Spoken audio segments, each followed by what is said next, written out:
Hello, welcome back, or welcome if you've never been here to Crystal Uncorked. I am so thrilled you are here. In this episode, I am talking about 3 things that just haven't quite worked out for me yet. And I'm sharing them for 2 reasons: to address never giving up and talk about accountability. And so I have a question for you at the end of this episode. I really want this to create some conversation over on my Instagram page. So definitely tune in. Please leave your feedback and let's dive in. Hello, I'm Crystal Vilkaitis. I'm a curious, wine-loving entrepreneur who loves to learn and have open and honest conversations. Join me and my amazing guests as we talk about all sorts of relatable business and life stuff. It's my goal that you'll have fun, learn something new, and get inspired. Wine is not required, but is recommended. This is Crystal Uncorked. All right, now the wine I am drinking, this is a special one, and you'll notice if you're watching the video that it has not been opened yet. And there's a reason for that. We're going to do some editing here. So this is Austin Hope Reserve. I drank Austin Hope Cab on the very first episode. Austin Hope is just one of my favorite wineries and wines, and I was able to go to the winery the launch weekend, the weekend that I launched Crystal Uncorked. And I joined their membership site, and one of the their membership site, you could tell I have a membership website, their wine club membership. And one of the bottles I picked up is this 2018 Reserve. Holy guacamole. It is so freaking good. So the reason it's currently closed, I haven't uncorked it yet, is I'm bringing it right after I film this over to share with my dear friend, Robin Rodig, who I have been friends with for over 11 years, I think now. We met in 2010, and we share a love for wine. She is my friend that we do the wine name game, where we count 1, 2, 3 and say the name or the flavors that we're getting from the wine. So I'm going to take this over there. We're going to do this together. And one of those reasons we're going to do this together is I have to share this bottle with her, because she, on my launch weekend, called Austin Hope Winery and put a credit card down and said a bottle was on her. So I bought the most expensive one I could find. I'm just kidding. I didn't. I would never do too much. But I didn't buy this one. I got one of our favorites, but I did get this one while I was there. We're going to try it. I know we're going to love it. So I'll clip that in. Hello. So like I said, I'm with my dear friend Robin Rodig, and we have this delicious bottle of Austin Hope Reserve. So we're going to play our name game. Cheers, my friend. Cheers. Here we go. All right. Oh my God, that's so smooth. Oh, did you give your word away already? No. Okay, you can't use spoon. Man. One more. Man, that's good. Could you imagine if we just showered the glass? This is our first glass, by the way. Mm-hmm. Oh my gosh, that's so good. All right. Okay, I got one. Man, I have one of my go-tos. I know. Is it going to be cherry? No, but it could be. Okay. Mine is close to that. Okay, ready? Yeah. 1, 2, 3. Blueberries. Oh, that is a go-to. Yes. Okay, blueberries, motor oil. Mm-hmm. I want to say smooth though. Very. It is so smooth. Delicious. And I don't remember. There's something about motor oil, like that is a real thing. It is. Based on the ground, right? And depending on where the grapes are grown. Yep. You know, I don't know. I don't think that this has that.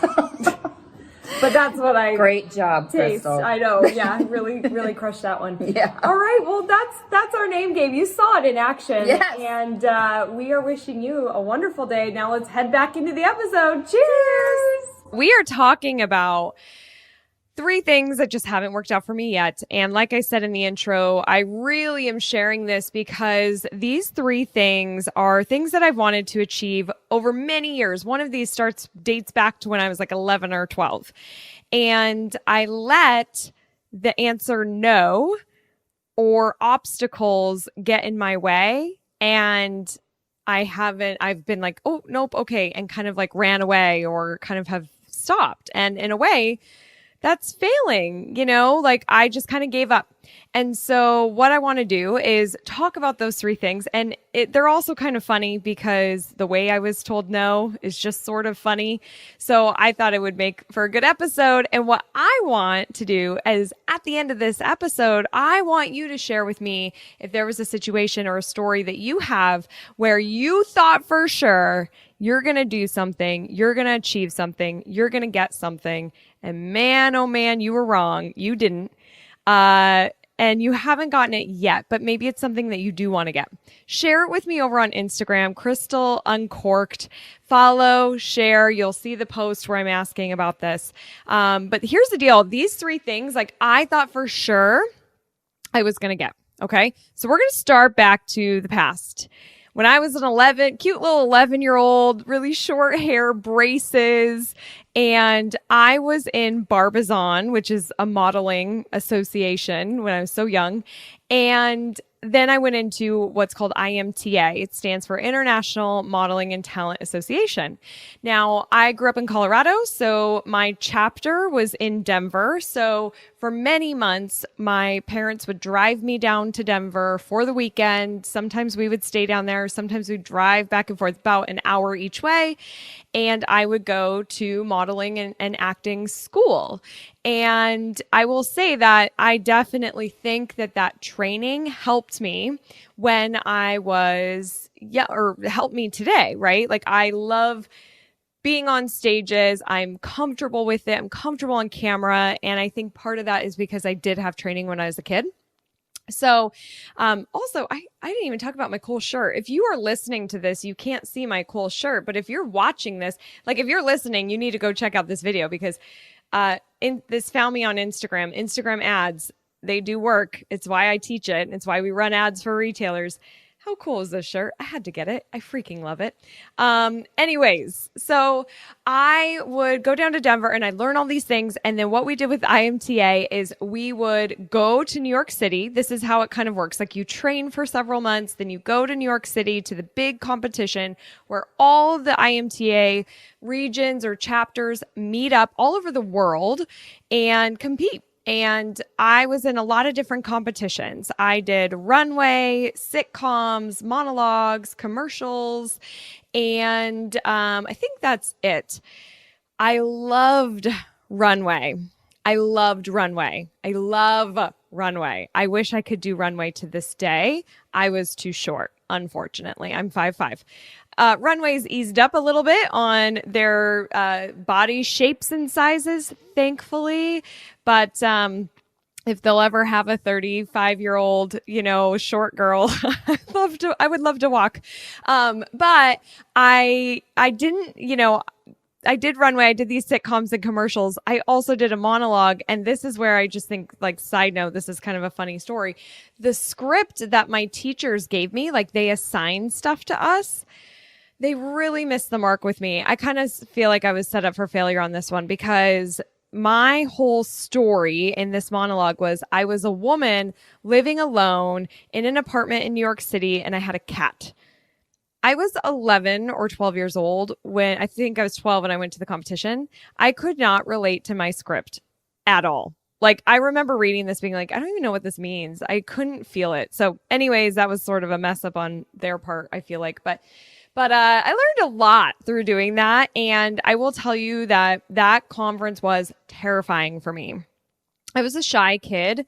So when we did all these competitions, like you're waiting in line and then you listen to everybody's commercial, sitcom, whatever. And when you had like really good people, you're like, dang, they're good. I know I'm not that good. And then we had to do these, what's called go-sees. So you bring your portfolio. I had, my headshots. I'll try to post some of the pictures on Instagram and on my blog of my headshots that I had. I have some really fun, cute ones in there. But I had my portfolio and like what I'm good at, kind of like a resume for models or actors, if you will. And you go into this massive ballroom, and I think I want to say there was 4,000 tables I could be over exaggerating because I was a kid and it felt like that, but it was packed. It was a massive ballroom packed, and it was just all these tables with like two people sitting at them representing all the networks, movie stations, acting agencies, model agencies, all sorts of things, right? The only two that I sat down with, what you had to do is you had to find, where you want to go and stand in line. And everybody had like 1 to 3 minutes, and you go up and they'd look through your portfolio and ask you some questions, and then you'd be on your way. I don't even know if it was a full 2 minutes. It was really fast. So I was terrified, and my parents couldn't go with me in it. So I had to like stand in line by myself and find the right places. And I felt really, really scared, to be honest, and uncomfortable, but I did it. And I was in the Nickelodeon and Disney were the only two that I talked to. I kept switching lines and ran out of time, and I just did kind of a terrible job of like networking and trying to get as many tables as possible. I just felt really out of my element. So what ends up happening is you do the competitions, then you have your go-sees, and then we met in this room, my chapter. There's about 55 of us in my chapter for Denver. You meet in a room, and they say if you get a callback. So they announce it out loud. They read everybody's name who gets a callback, and you got like a piece of paper or something with who you're going to go back and see. And there were about 6 of us, like 6 or 7, who did not get a call back. And so what ended up happening was they said everybody that gets callbacks, and they're all excited. Everybody's like in the room, and you're waiting, you're anticipating, you're hoping your name is called. And my name was not called. I was one of those 7 people. And it was like immediate failure. I just felt like, whoa, I suck. I'm not pretty enough. I'm not good enough. Like, I was young. So of course my head went right there. I was so immature. And I know my parents put so much investment into this, like monetarily, as well as their time driving me and flying there. And they kind of were really hoping, they saw so much potential in me, which is so sweet, but it just wasn't there.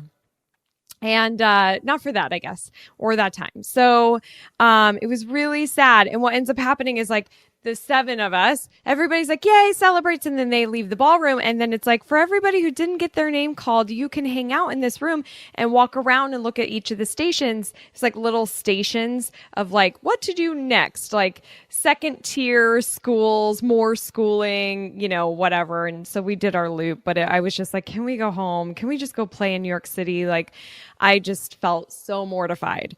By the way, in my class of like in that year of IMTA was Ashton Kutcher. That's when he got picked up. I don't know if that was like when he got famous, but I don't think he was famous before. He's in my yearbook, and his name is Chris Ashton Kutcher.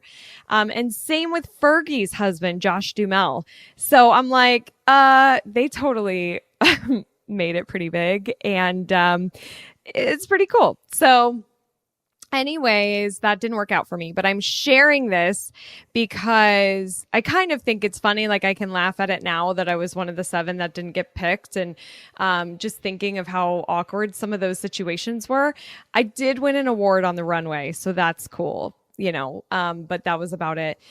You pay all this money and travel and learn and spend all this time, and all you get is this stupid award. It's kind of like that, but whatever. But I share this because this is all about not giving up and accountability. So I forgot to mention that Patricia, on her episode, the previous one to this episode, she talked about how we are 7 times more likely to achieve a goal when we have peer support, when we have accountability. And so for me, not giving up and having that accountability, what I really wanted to have come out of that is I've always wanted my own talk show. I've always seen myself on stages and being a speaker. And of course, like Runway would be super cool, but it's not necessarily like what I see my my career being like, what I do in life.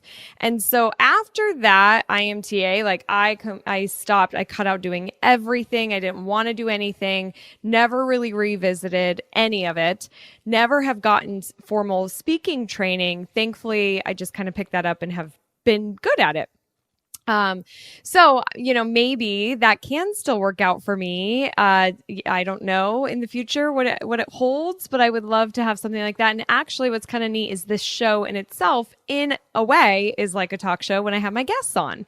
So maybe I kind of have already achieved it, but, that was funny. Wild experience. The next one for me. So that's the first one. Number 2, in 2019, I was doing some life coaching online. Like, I'm a constant learner and I'm always listening and learning. And the speaker was talking about how if you want to achieve something, you need to schedule something or think big or put something on the calendar and then kind of like work backwards. And so she was talking about health. If you want to get in shape, then you should sign up to run a 5K.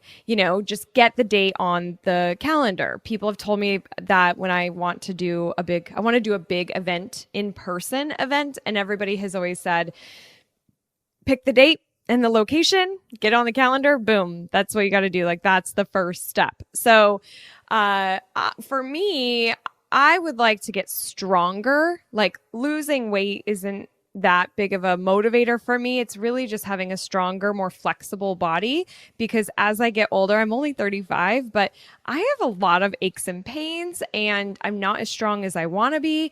And I know that as I get older, it's only going to get harder. So I really tried to move my body every single day for at least 30 minutes and start doing more.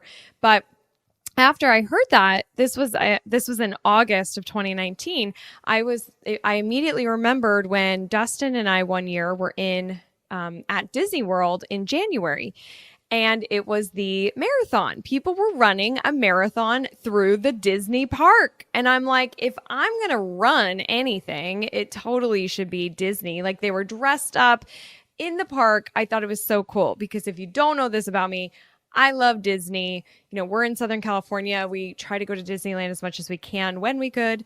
It's just like, it's magical. So it's therapy. So I went to the site to see do they do those every January? Sure enough, they did. And on the Disney website, they gave you a calendar of a training calendar.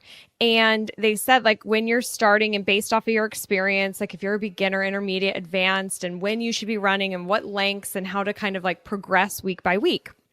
Well, this calendar that I found, so this was a Monday when I'm on the site, Monday night, started on a Tuesday, the exact amount of weeks that I was out. So August, September, October, November, December. I think it was like a 4-week situation here, 4 or 5 month situation. So I'm looking at this training calendar for beginners for a half marathon at Disney World that would start tomorrow. And I'm like, all right, I'm going to do it. So Tuesday morning comes, I get up early, put my shoes on, and I have a Peloton. So they have the app, and I did a running thing for 30 minutes. I only ran for about 10 of the 30 minutes, but started kind of like conditioning, and I'm following my Disney thing that I'm supposed to do. And that felt great. And I felt strong. I was super tight the next day. The next day you're supposed to run is Thursday, do it all over again, suit up, go out, do it. I stretch, come back, whatever. I'm awesome, definitely feeling it, but I can do this. Saturday, I sit on the fucking floor and pull my groin. It was fire. Oh my God, it hurt so bad. And it ended up moving to my hip, and I had really bad pain for several months. I eventually went to the doctor and had to go through physical therapy, which I only went a couple of times, and I've been really bad at doing my physical therapy. I will be so honest. I've been so bad at it. I learned a lot. I still have pain, and I'm filming this in April of 2021. So I have been really scared to run again. What I really need to do is do my physical therapy and stretch more and ease back into it. And thankfully, well, I was thinking with COVID, I wouldn't have been able to run, but I would have been able to if I didn't get injured and if I stayed on the track. So maybe January of 2022, I want to say either 2022 or 2023, I would like to run the Disney half marathon. So I am saying this, okay, I want my talk show and then I want to run this half marathon. And if you follow me on Instagram, of course, I will keep updates, and on the show, I'll keep updates too. Maybe we could do it together. Like, do you want to do that? Do you have any interest in running the marathon? That might be really fun. So I thought it was hilarious though that it's like I seriously was so excited. Asked Dustin. I was like, it's so meant to be. It's perfect timing. Oh my gosh, I was so excited. And then boom, pull your groin. You're out. Got to go to physical therapy. Like, so ridiculous. So okay, I'm gonna work hard, get stronger, and do that half marathon, Disney half marathon. The last one is funny. I was listening to a podcast because I'm a constant life learner, and the speaker was saying how she was traveling so much and for speaking, like flying so much and writing her book on the plane and blah blah blah, that she just started asking for first class. Like, I'll go, but this is my fee and I will only fly first class. And it was a non-negotiable for her, and she was really worried to ask to fly first class, but she put it out there because she knew that would help make her traveling experience easier because she's doing it so much. And sure enough, people said yes. And she's like, so you just have to ask. What do you want? Ask for it. So I'm like, oh my God, I want the exact same thing. I travel a lot too. I would love to fly first class. And guess what? I don't know how many miles I've flown. I've flown a lot of places for many years. I've never flown first class in my entire life. I have never flown first class. And some of you might be thinking, why don't you just book yourself a fucking first class ticket and just go? Like, why do you have to have somebody else do it? But I don't know. I guess it is expensive, and I rather use that money on my trip than like getting there. And I just rather have that be like my level of speaking, that I'm on the road a lot. So I do want first class. This is just what I require this. I want to travel in luxury. That's the kind of life I would like to live. So that's what I asked for. And within like 12 hours, because somebody reached out to me to speak for their conference, and I've spoken there before, within 12 hours, they're like, everything looks great, except we can't fly you first class. We could do coach. Does that work? I'm just like, man, my first time trying, I was really nervous sending it, that I got a no, like a fast no. I still went and spoke, and just still waiting for that first class. But I just stopped asking for it after that. I was like, oh, nobody's going to pay. Nobody sees the value. I'm just going to stop asking. And I don't like that. Like, that is something I really want. If I'm going to be on the road a lot, I would like to be in first class. One thing I did do is I switched my loyalty. I was on Southwest. They don't have first class. So I switched my loyalty to Delta. So maybe I could get some upgrades, and I have started getting some Comfort Plus upgrades. I'm just waiting for that first class. So just you wait. It's going to be a big celebration once I am finally flying first class. However it happens, I can't wait. I haven't flown for over a year because of COVID. So it feels really weird talking about this, but that is something I really want to achieve. And if I'm a paid speaker flying first class, that's a bigger achievement for me than, of course, me purchasing it. So kind of funny. Like, I have all these hopes. Yes, this is going to happen. And then boom, no. And I want to hear from you. Like I said earlier, what is it do you have something? Do you have something that you were like, yes, I'm going to do this. This is going to be amazing. You got to know. And then you stop trying. Do you want to try again, or you're like, but I'm really glad that I got that no, because that just would not work out for me. Something else happened, right? Like, I do believe that everything does happen for a reason. There are no coincidences. I believe in timing, but I do think that it's important for us to get clear on what we do want and start taking those steps to get there, and just know that you might get knocked down or it might take a little bit longer, but you can still get there if you want to get there, you could do it, put your back into it. I just have that song in my head for some reason. So if you want to share your story with me, I would love it. Go on over to Instagram, leave a comment. You can DM me, or you can leave a comment on the Crystal Uncorked blog. It's just crystaluncorked.com. And in the next episode, I have my very first retailer that I am interviewing, Tammy Staker with Whimsy. She has a toy store in Albert Lee, Minnesota. We have a really great conversation about all things retail. So especially if you are a retailer, you're going to freaking love Tammy and love what she says. There's some really good inspirational things in there. I actually got chills editing part of that episode. So, I hope you tune in, and I'll see you on the next See You. Thanks. Bye-bye. Thank you so much for listening. Are you on Instagram? I'd love to see pictures of you listening to the show, a screenshot of your favorite episode, and/or your favorite wines. Share them with me. Just follow and tag @Crystal Uncorked. I can't wait to see you there.